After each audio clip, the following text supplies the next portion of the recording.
and staying up at 2 in the morning and feeding her and burping her. Right. Well, babies, when they eat or drink, they tend to swallow air. So they get air in their stomach, and then the air gets them sick. So the idea is to pat the baby on the back and get them to burp, which means to release the air so that they become comfortable. So you can also talk about a situation where you say, I have to burp it, which means you have to sort of handle it like it's a baby. They also talk about have to hold their hands, which is a little less derogatory. If you have to burp one of your employees, that means the employee's like a baby. If you have to hold their hand, it's still derogatory, but not as much as burping.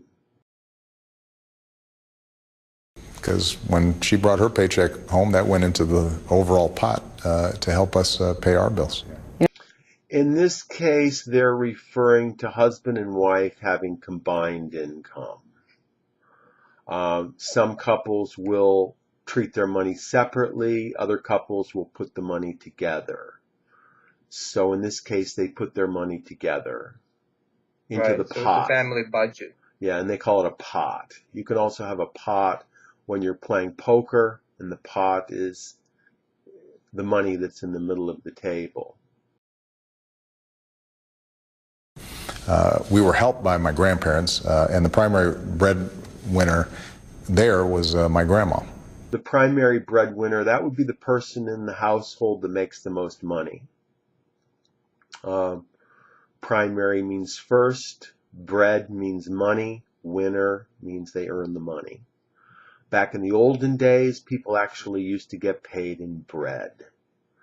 So bread is associated with money. You can say, I don't have the bread to go on vacation, which would be slang for money. What are the other slang words for money? Change. Mm-hmm. You can also say K. K. Or some people will say K. That refers to thousands. So you could say, how many K does he earn every year?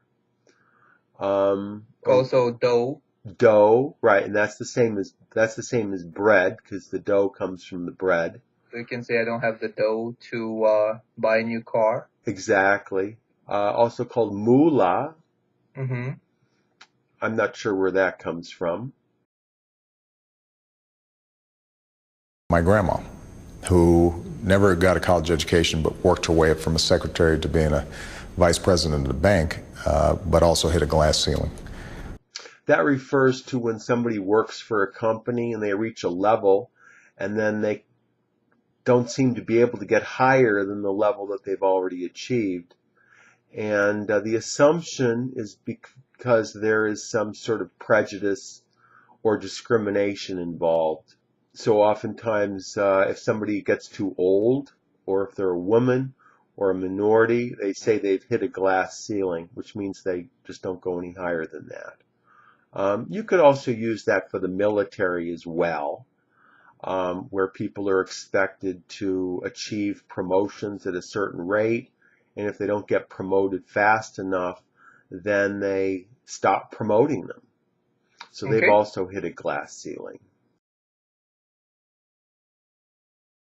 I've got a strong, successful wife who I remember being reduced to tears sometimes because she couldn't figure out how to juggle everything that she was doing.